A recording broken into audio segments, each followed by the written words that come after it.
Все, американский рынок в кризисе. 30 триллионов долларов долгов в Америке, что Америке скоро кирдык. Вы представляете, какая зависимость? Джо Байден подписал закон о происхождении COVID-19. Вот так строго так сказал, обязан рассекретить. Ай-я! Вызовите, пожалуйста, скорую, у меня палец застрял. В России резко увеличился спрос на визы в Китай. Если можно отжать вас бизнес, то китайцы взяли, у вас отжали. Вуаля! За работу, товарищи!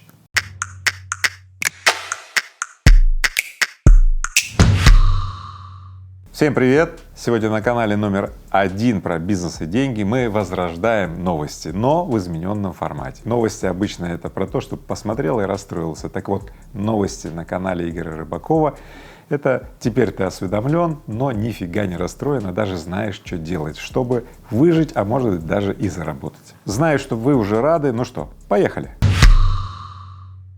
В Кремле завершились переговоры Си Цзиньпина и Владимира Путина. 22 марта китайский лидер уехал из России.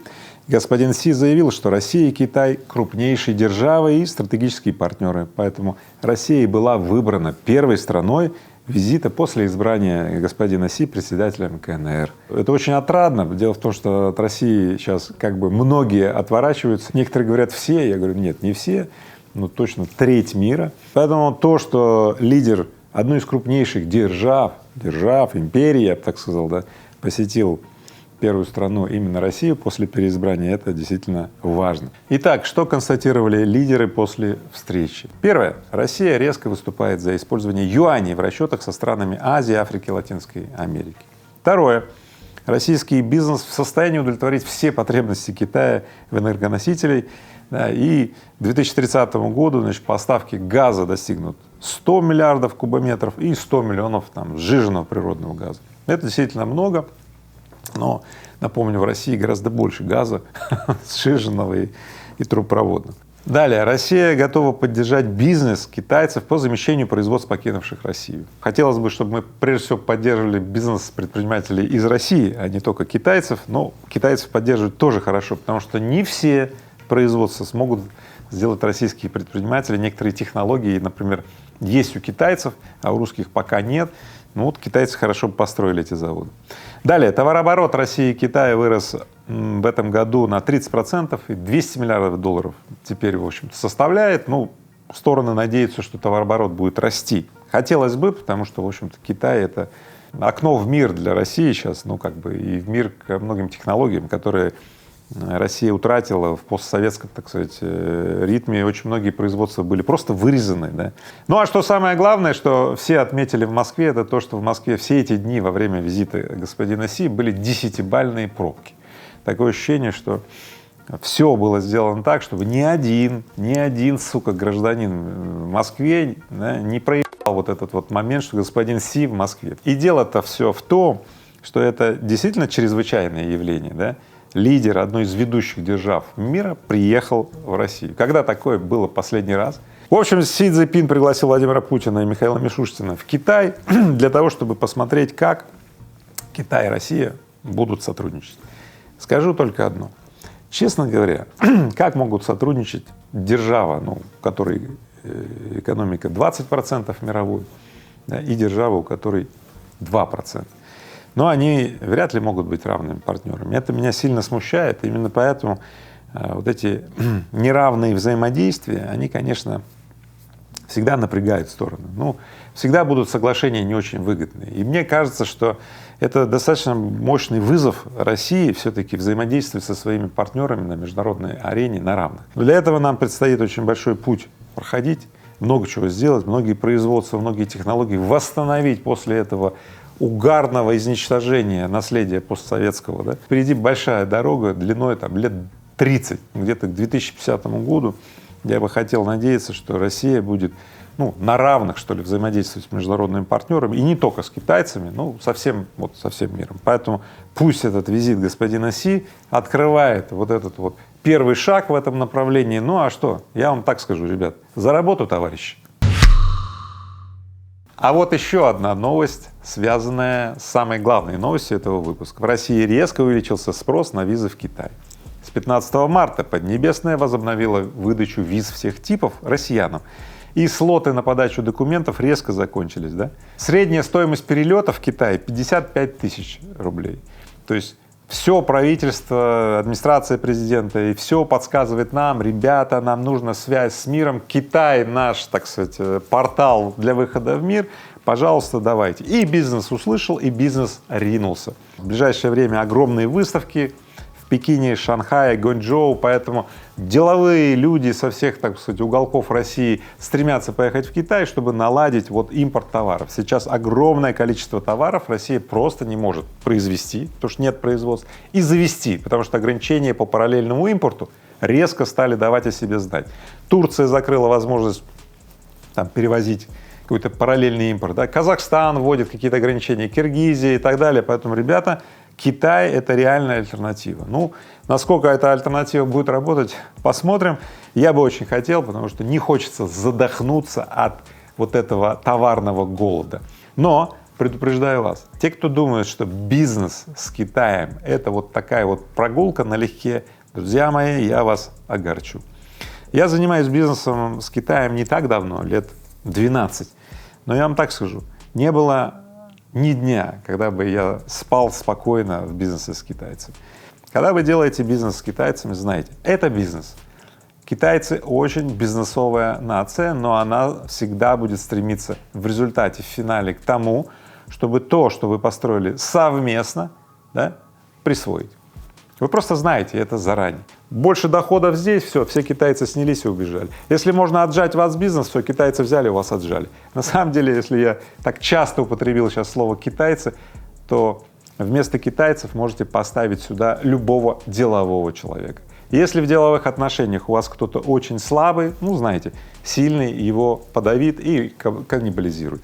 Поэтому, ребят, качайте силы, развивайте свою страну, свое сообщество, свою семью, свои партнерства, свой город, свой двор, свой район, свою страну. Качайте мышцы для того, чтобы быть сильными. И тогда вы сможете взаимодействовать с другими сильными на равных. Ассоциация блогеров и агентств посчитала доходы блогеров-иноагентов по итогам 2022 года.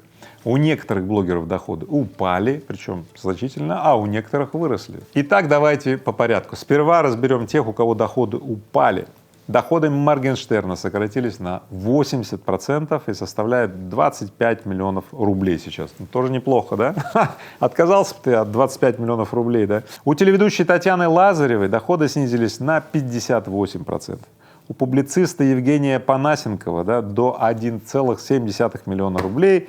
У политолога Екатерины Шульман на 28% упали доходы, сейчас составляют 9 миллионов рублей. Но среди иноагентов есть и те, у кого выросли. Вот это вот интереснее, наверное, да? Приготовьте копить зависть. Самый большой рост у Екатерины Гордеевой — 2,7 раз до 25 миллионов рублей. На чем? На интеграции.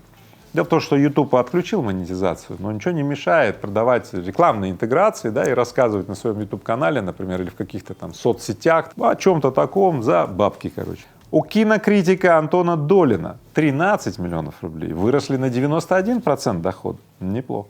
У журналиста Юрия Дудя на 75% выросли, 139,2 миллиона рублей. У журналиста Алексея Пивоварова на 12% выросли, 267 миллионов рублей.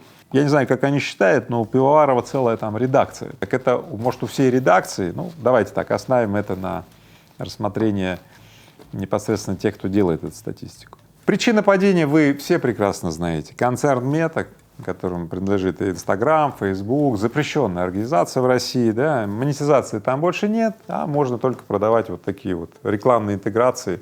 На Ютубе примерно такая же ситуация. Монетизации нет возможности делать, но продавать рекламные интеграции никто не запрещал. Ну и все те, кто пострадал от снижения вот этой монетизации, которую так долго развивал с помощью вот этих платформ, соцсетей и так далее. Ребят, мне, конечно, все это жалко, но давайте так, не падайте духом, восстанавливайте свою медиаактивность в ВК. Сейчас ВК развивается семимильными шагами, ВК стал практически крутейшим генератором трафика. Давно было пора на самом деле. Ну вот вы знаете, да, в России все бывает не вовремя, а чуть-чуть позже, чем вовремя. Поэтому те, кто сохранят уверенность и настойчивость, давайте переходите на какие-то другие вот платформы, пробуйте, пытайтесь. Нам действительно нужно больше качественного контента, и нам нужно, чтобы мастера актуальности преподавали уроки жизни.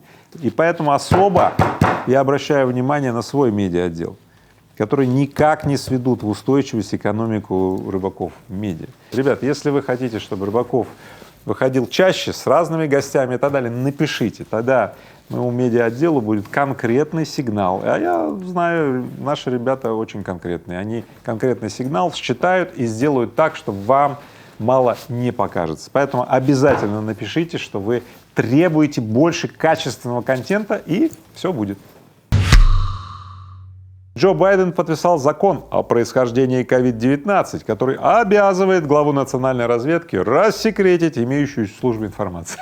Вот так строго так сказал, обязаны рассекретить. Понятно, да? То есть можно, безусловно, верить расследованию американцев про происхождение коронавируса. Ну, вы поняли. Ну, конечно же, американцы все готовят для того, чтобы когда-то под предлогом чего-то такого, да, ну, была возможность вот во всеуслышание там какие-то санкции ввести против китайцев и так далее. В общем, все идет к тому, что вот это великое противостояние Америки и Китая, оно не просто будет, оно готовится, и сейчас, идет массовая, массированная такая подготовка. В особо крупных размерах идут буквально такие вот большие информационные закладки под это. Я в данном случае, когда читал эту новость, я так сказал, да не буду я ее оценивать, я просто даже никак колебаться про это не буду. Дело в том, что сейчас много чего кто заявляет. Если слушать все эти заявления и быть вот участником этого информационного обмена, который сейчас расходится в сети, там, в Ютубе, там вот туда-сюда, куда не зайдешь, ребята, все. Я просто отключаюсь в отрешенность, потому что как только я проведу более 3 минут в этом информационном напалме, смотрю, что американцы говорят, что эти говорят и так далее, все, у меня крышак едет. Напиши мне, если у тебя тоже так же, как у меня, и я скажу правила, которые я выработал. Вот я прихожу, и даже если я натыкаюсь на какой-то материал провокативного характера, мне очень хочется посмотреть, потому что там такой заголовок вот этот медийный, да, он просто меня приглашает, ну иди посмотри. Знаете, что я делаю? Switch off. Все. Важнейшие экономические новости этой недели. Цены на нефть марки Brent в понедельник упали до минимума с 2021 года. Да, $70 за баррель. А на золото повысилось 2000 сейчас за унцию впервые с весны 2022 года. Нефть падает на фоне банковского кризиса, да, который может вызвать рецессию и так далее. Goldman Sachs отзывает свои прогнозы про то, что нефть будет стоить $100 и так далее. Что же происходит сейчас в Америке, о чем все говорят? Все, американский рынок в кризисе, банки, Silicon Valley, банк банкрот, еще куча региональных банков банкроты. 30 триллионов долларов долгов в Америке, что Америке скоро кирдык. Ребята, я уже 30 лет слышу эти разговоры, что Америке кирдык. Я так скажу, Америка давно научилась свой кирдык как бы гасить за счет всех других. Поэтому смотрите, когда в Америке кирдык, это просто означает, что сейчас будет очередной монетарный залив, значит, всех этих кирдыков, да, и экспорт инфляции в другие страны. Вот. Как экспортировать инфляцию в другие страны? Да очень просто. Экспортировать нестабильность. Как это затронет граждан России? Я вам так скажу. Россия изолирована от мирового рынка уже в значительной мере. Вот эти финансовые кризисы, они не будут так сильно трогать. Но у нас и других кризисов хватает, что по совокупности нас уже так накрячило, что мало не покажется. В общем и целом, я вам так скажу, все будет хорошо с той точки зрения, что жизнь все равно победит смерть неизвестным нам образом, да, а вот стать свидетелями о том, как именно это будет происходить, нам с вами предстоит. Сотрудникам администрации президента запретили пользоваться айфонами из-за их уязвимости перед атаками западных спецслужб. В общем, от айфонов им следует избавиться до 1 апреля. И вот что интересно, 32% молодых соискателей на работу не готовы устраиваться на работу, на которой им запретят пользование смартфоном от Apple. Вы представляете, какая зависимость людей от этих вот гаджетов? Я вам так скажу, по себе скажу, вот у меня тоже зависимость. Я не представляю себе, что такое, значит, что у меня не будет там офиса в смартфоне, у меня не будет там вот этих всех мессенджеров и так далее. Я не представляю. Значит, нам либо придется другие телефоны взять, но другие телефоны тоже могут попасть, да, в запрет это дальше. Что делать? Опять вернуться к этому дисковому варианту там, знаете, как в анекдоте говорит: алло, это 4444444, да, вызовите, пожалуйста, скорую, у меня палец застрял. Я когда начинал бизнес, я вот реально, у меня вот на этом пальце вот тут вот мозоль была вот.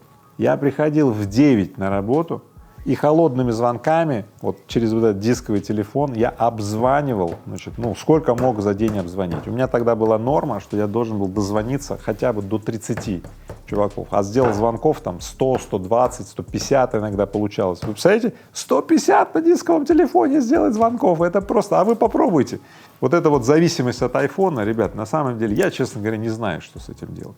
Наверное, нам следует придумать целую тип оснастки там, специального программного обеспечения.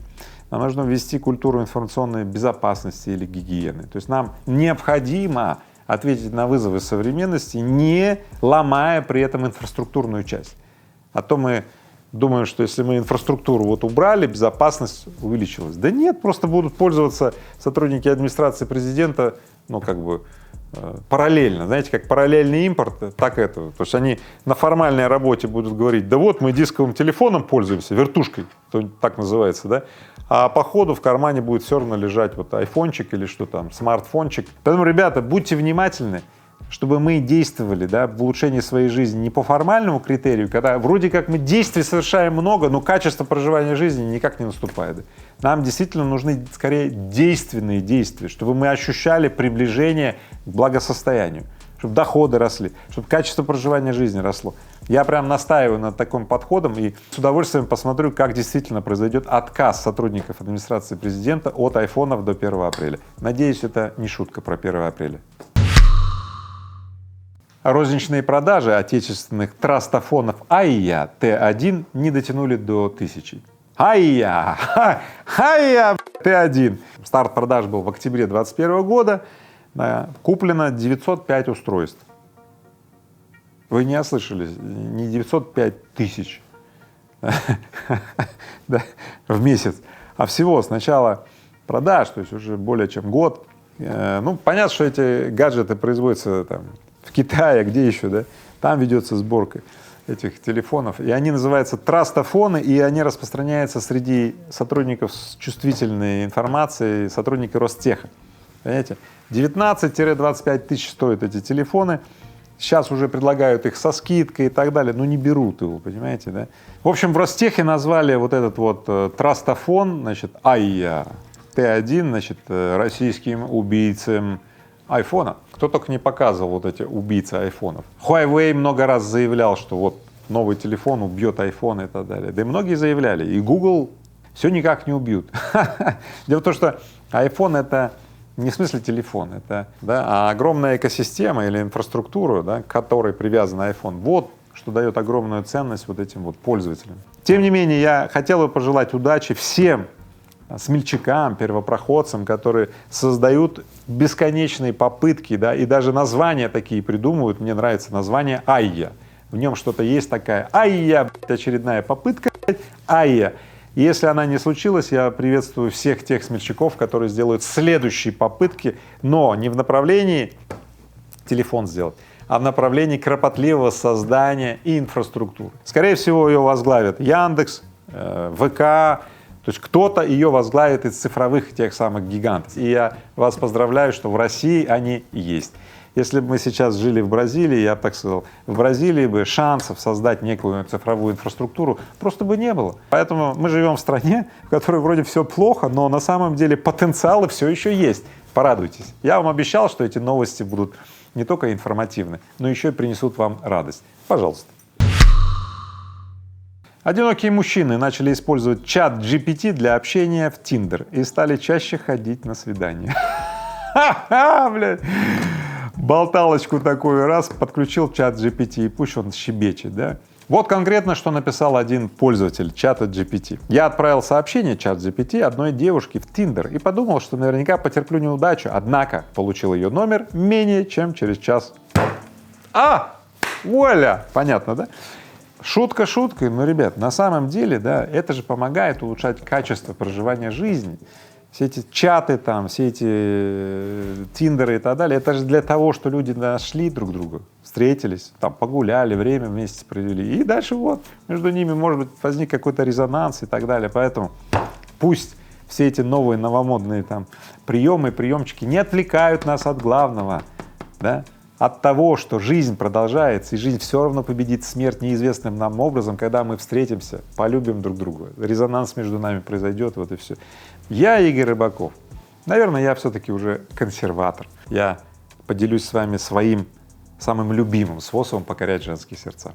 Я подготовил для вас клип на свой трек, он называется «Без тебя». Это трогательное и красивое видео, тебе точно понравится. Поехали!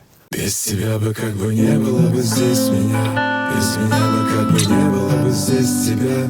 Мы как будто оба где-то на краю земли, запускаем в море наши с тобой корабли. Без тебя бы как бы не было бы здесь меня, без меня бы как бы не было бы здесь тебя. Мы как будто оба где-то на краю земли, запускаем в море наши с тобой корабли.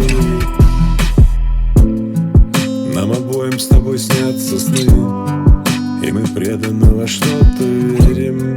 Сочиняли на двоих мечты, в свои сердца открывали двери.